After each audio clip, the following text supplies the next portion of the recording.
Welcome to 30 Something, where I share all things personal finance and medicine. Today I share my real numbers with you that brings me to my net worth total for March 2021. I'm pretty excited for this month because I've seen a nice increase after a rough February. If you want to see my net worth progress since I started tracking this year, then check out my playlist link below. I also have multiple affiliate links for things down there that I use personally and to help me track my money, invest and produce these videos. So let's get into it. Very quickly, when I calculate my net worth, it's as simple as my total assets minus my total liabilities. My assets include my car, savings, investments and retirement funds. I don't include my personal belongings as these are too hard to track and they definitely depreciate.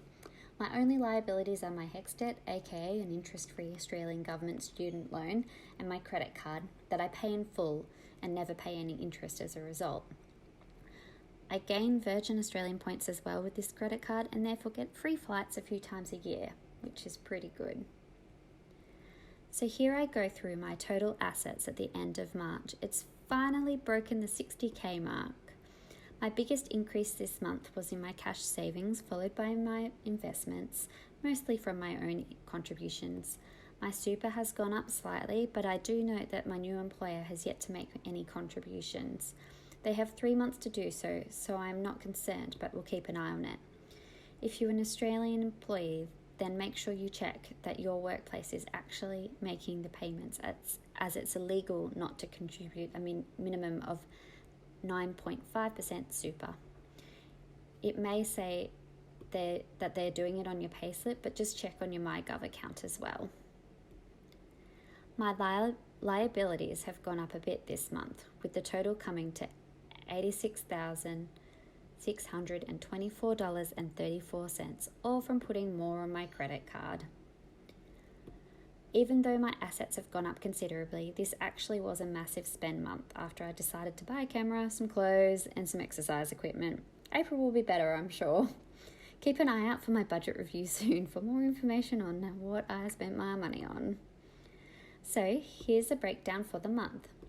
Super went up almost $600, and as I said, this was mostly from investment gains. My Vanguard account went up $500 from my own contributions and almost $60 from capital gains.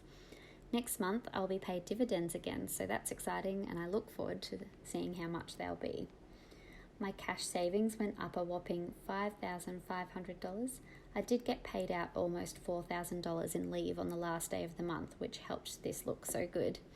My car remained the same as always. My Vanguard account actually went down. I put in $100 of my own money and it only increased by $95. It was a bad month in the tech space, hence this outcome. It recovered a bit on the first day of April already, so we'll see what happens from here on. I'm considering stopping investing into this one later this year once it reaches $1,000 and just leaving it there to see what happens. So in 1 month, my total assets increased by over $6,700 and my liabilities also increased, which is less than ideal, by just over $2,000. My total net worth increased by almost $5,000, which I'm pretty stoked about. So here it is in a different form, a breakdown. So it brings my net worth total to a negative $25,867.86, which is an increase of almost $6,000 since the beginning of the year.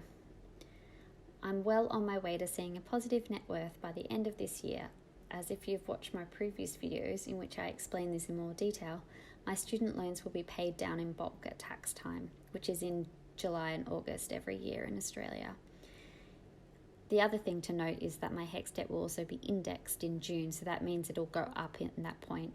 Usually it's around 1.5% to 2%, and that's just with inflation, but it will go down again in July, so there'll be a little blip in that where my liabilities go up because of that, but they will come back down again, which is great.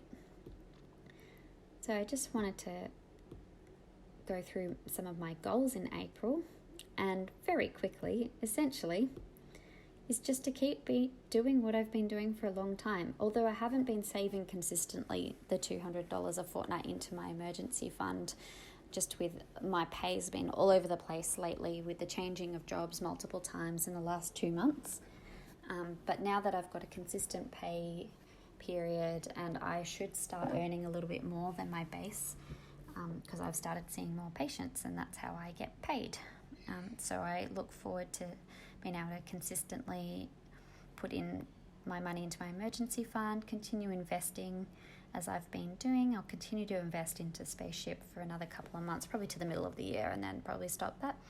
And probably the biggest thing is I need to spend less on food delivery services like Uber Eats and Menulog. This month was particularly bad. I was just stressed and tired, and I suppose as a result just ordered in like 3 or 4 times last week. So I'd like to spend that less on that and buy less expensive items such as cameras and jump boxes, which is very random, but hey, I wanted it. So that essentially brings me to the end of my video. So thank you for watching once again. It's just a quick one today because I'm trying to speed it up. I don't want people to get bored. If you like this type of video and want to, you know what to do, you can like and subscribe down below. And I'll see you in the next video, which will probably be going through my terrible budget from last month and how much money I spent. So follow if you want to see that. Bye.